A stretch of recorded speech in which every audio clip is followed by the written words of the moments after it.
Meghan Markle is a lifelong feminist, which she's demonstrated by marrying a prince and giving up her job. Prince Harry announced he's getting married to American actress Meghan Markle. And this is super exciting for a lot of people. I mean, because they come from different worlds, you know? Her mom is black, his family's super white, she's an actress, he's on welfare. Like, it's so romantic. Whose memoir just broke the Guinness record for fastest selling nonfiction book of all time. The story of Prince Harold and his frozen yogurt slinger is so popular, they're now releasing a version for kids. I don't know if you know about this. It's a twist on The Princess and the Pea. It's called The Prince and the Penis, and it's... Wait, this wasn't supposed to land like that. When Chris Rock and Colin Jost took the stage, it started like any other late-night comedy moment. A few laughs, a few quick jabs, nothing unusual. But within seconds, the tone shifted. So everybody trying to be a victim. Like, what's this girl, Meghan? Seemed like a nice lady. Just complaining. I was like, did she hit the light skin lottery? Because this time, the jokes weren't just jokes. They were aimed at Meghan Markle. And the reaction from the audience said everything. What's going on, Oprah? I didn't know. I had no idea how racist they were. It's the royal family. If you've been following the shifts in how Meghan has been portrayed in the media, you already know. Something has been changing, slowly at first, then all at once. And moments like this, they don't happen in a vacuum. If you want more deep dives into stories like this, make sure to subscribe to Royal Archives. Because what's happening here goes far beyond one comedy segment. It taps into something much bigger. At first glance, it seemed harmless. Chris Rock has always been known for pushing boundaries. Colin Jost, with his polished, understated delivery, has built a career on threading the line between sharp and safe. But this time, both of them leaned into a topic that's been quietly building tension for years: Meghan Markle. Not as a royal figure, not as a humanitarian, but as a subject of public contradiction. And that's where things start to get interesting, because the jokes didn't come out of nowhere. They were built on something the audience already recognized. Seemed like a nice lady. Just complaining. I was like, did she hit the light skin lottery? Hit the fucking light skin lottery and still going on complaining. Over the past few years, Meghan and Harry's public narrative has gone through a noticeable shift, from stepping away from royal duties in search of privacy, to appearing in high-profile interviews, major streaming deals, podcasts, public appearances, and carefully controlled media moments. Now, none of that is unusual for public figures, but what critics have pointed out, by Nethan repeatedly, is the contrast. On one hand, a desire for distance from public scrutiny. On the other, a continued presence in the spotlight. And whether fair or not, that contrast has become one of the most talked about aspects of their story. That's the context Chris Rock stepped into. During his now widely discussed routine, Rock referenced Meghan's claims about royal life, particularly the moment that drew global attention. But instead of treating it delicately, he reframed it. Oprah, I didn't know. I had no idea how racist they were. It's the royal family. You didn't Google these motherfuckers? With humor, with exaggeration, and with a tone that made the audience lean in. What the fuck is she talking about? She didn't know. The fuck? It's the royal family. They're the original racists. Some laughed immediately, others hesitated. Because it wasn't just a joke, it was commentary. And that's where the energy in the room shifted. Colin Jost approached it differently, less direct, more subtle. But the underlying tone? President Trump also Still announced a new there. trade deal with the UK that will reopen British markets for American companies. All that Britain demands in return is that we keep these two. No! I refuse! I'm sick of... A quiet acknowledgement of something many viewers had already been discussing online. The idea that Meghan's public image, and the way it has been presented, doesn't always align cleanly with the narrative surrounding it. Again, not a claim, not a conclusion, but a question. Elon built electric cars, he's going to Mars. Why is he even involving himself with Twitter? It would be like if the Prince of England gave it all up just to marry an actress in Suits. NBC has announced plans for a spin-off to the hit series Suits. It will focus on Meghan Markle's character's struggle to balance her legal career while also caring for an unemployed... And in comedy, sometimes that's even more powerful. Because here's what makes this moment stand out. It's not just that comedians joked about Meghan Markle. That's happened before. What's different is how the audience responded. There was a sense, almost immediately, that the jokes weren't surprising. They felt familiar, like they were tapping into something people had already been thinking, but hadn't seen expressed this openly on a mainstream stage. And that's where things stop being just entertainment. And start becoming a signal that public perception might be shifting, not overnight, not universally, but noticeably. Because comedy has always had a unique role in shaping how stories are understood. It reflects what people are already feeling, and sometimes it amplifies it. But here's the part that raises a bigger question. Why now? Why did this particular moment hit differently? Why did these jokes, delivered by two established comedians, suddenly feel like they carried more weight than usual? Because timing matters. And this didn't happen in isolation. In the months leading up to this, Meghan and Harry had been involved in a series of high-visibility projects. Some were received positively, others not as much. There were moments where public reaction seemed divided, where headlines didn't always match the intended message, and where critics became more vocal, not just in niche corners of the internet, but across mainstream platforms. And that's where comedians often step in. Not to create the conversation, but to reflect it. To take what's already being said, quietly, indirectly, and bring it into the open, through humor, through timing, through delivery. And when that reflection resonates, you get moments like this. But here's what makes it more complicated. Not everyone sees it the same way. Supporters argue that Meghan has been unfairly scrutinized from the beginning. That much of the criticism ignores the pressure she faced, the expectations, the environment she stepped into, and the challenges of navigating a global spotlight. On the other side, critics point to inconsistencies, and moments where messaging seemed unclear, or where actions didn't fully align with earlier statements. And somewhere in the middle of that tension is where this moment lives, because comedy doesn't exist in a vacuum. It draws from perception, from narrative, from what people believe or are starting to question. So when Chris Rock delivered those lines, and when Colin Jost followed with his own subtle take, it wasn't just about getting laughs. It was about tapping into something already in motion, something that had been building quietly, gradually, until it reached a point where it could no longer be ignored.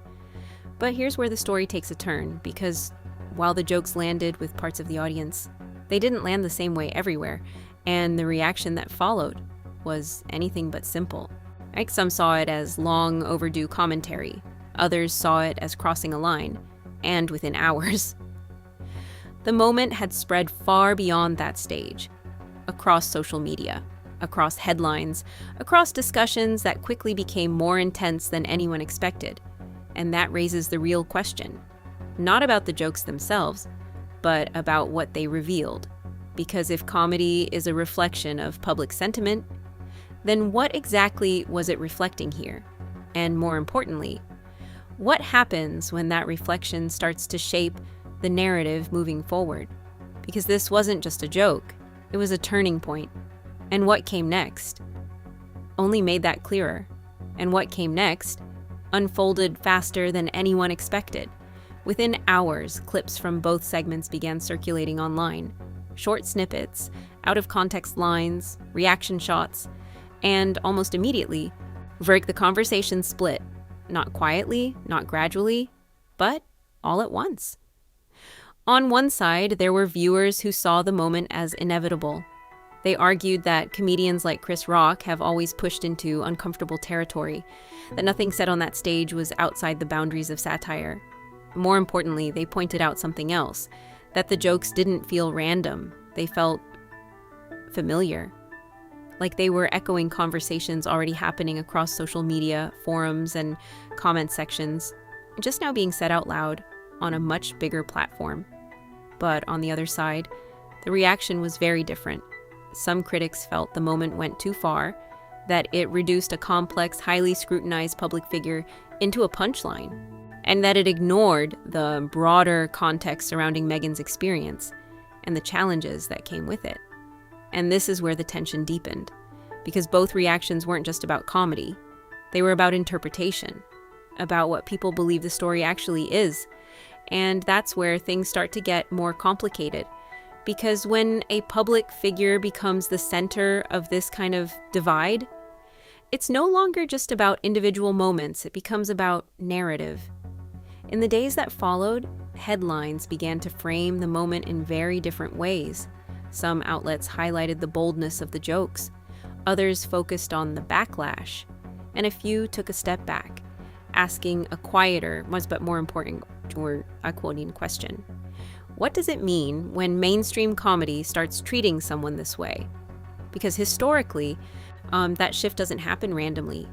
Comedians tend to move where the audience is willing to go, not necessarily where everyone agrees, but where enough people are listening and reacting and engaging. Which brings us back to Meghan Markle. Not the individual, but the public image that has been built, reshaped, challenged, and debated over the past few years. Because what this moment seemed to highlight wasn't a single controversy. It was the accumulation of many. There have been interviews that sparked global attention, projects that generated mixed reactions, statements that were interpreted in different ways depending on who was listening. And through it all, a consistent pattern, a story that never seemed to settle into one clear version. For supporters, that's because the story has been misunderstood. So that key details have been overlooked or misrepresented, that the narrative surrounding Meghan has often been shaped by forces outside her control. But for critics, the lack of clarity itself became the issue. They pointed to moments where expectations didn't align with outcomes, where messaging shifted, where the tone of one appearance didn't fully match the tone of another, and whether those perceptions are fair or not, they exist. And once they exist at scale, they start to influence how every new moment is received, including this one. Because when Chris Rock delivered those lines, and when Colin Jost followed, the audience wasn't hearing it in isolation. They were hearing it through everything that came before. Every headline, every interview, every public reaction. And that's why the laughter was, or lack of it, mattered. Because it wasn't just about whether the jokes were funny, it was about whether they resonated. But here's the part that makes this even more interesting. The conversation didn't stop at the jokes. It expanded quickly into something broader. People began asking, is this a sign that public perception has shifted? Or is it just a moment amplified by social media? Is this a reflection of widespread sentiment? Or a selective snapshot that feels bigger than it is? And there isn't a simple answer. Because perception isn't fixed, it moves, it evolves, sometimes slowly, sometimes all at once. What is clear is that moments like this don't happen unless something underneath has already started to change. Because comedy doesn't lead, it follows, it responds, it reflects, and in this case, what it seemed to reflect was a growing willingness to question, to challenge, to look at the story from a different angle. But here's where things take another turn, because while the moment may have signaled a shift, it also introduced a new layer of uncertainty. What happens next? Does this kind of commentary become more common? Do more public figures, comedians, hosts, commentators, start approaching the story in the same way? Or does the backlash push things in the opposite direction? Because both outcomes are possible, and both have happened before. There's also another factor to consider: visibility. Because whether the reaction was positive or negative, it increased attention dramatically. And in today's media landscape, attention changes everything. It reshapes narratives, it amplifies certain voices. It introduces new interpretations. And sometimes it locks a story into a direction that becomes difficult to reverse. So the real impact of this moment may not be what was said on that stage, but what it triggered afterward. Because now the conversation has expanded. It's no longer limited to interviews or official appearances. It's moved into commentary, into satire, into spaces where narratives are tested, not controlled. And that creates a different kind of dynamic. One where the story is no longer being presented in a single voice, but interpreted through many. Which brings us back to the question that started all of this. If comedy is reflecting public sentiment, then what exactly is changing, and how far does that change go? Because moments like this don't just disappear. They become reference points. They get revisited, reanalyzed, reinterpreted, and over time, they start to define how a story is remembered. So maybe the real significance of what happened on that stage isn't about Chris Rock or Colin Jost or even the jokes themselves. Maybe it's about what the reaction revealed, about where the audience is, about what people are starting to question, and about how quickly a narrative can shift once those questions reach the surface. Because once that shift begins, it rarely stops where it started. And if this moment was any indication, the story surrounding Meghan Markle isn't settling down, it's evolving. And the next chapter? It might look very different from everything that came before.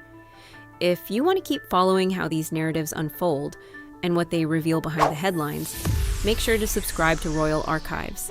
Because sometimes the most important stories aren't the ones being told. They're the ones still unfolding.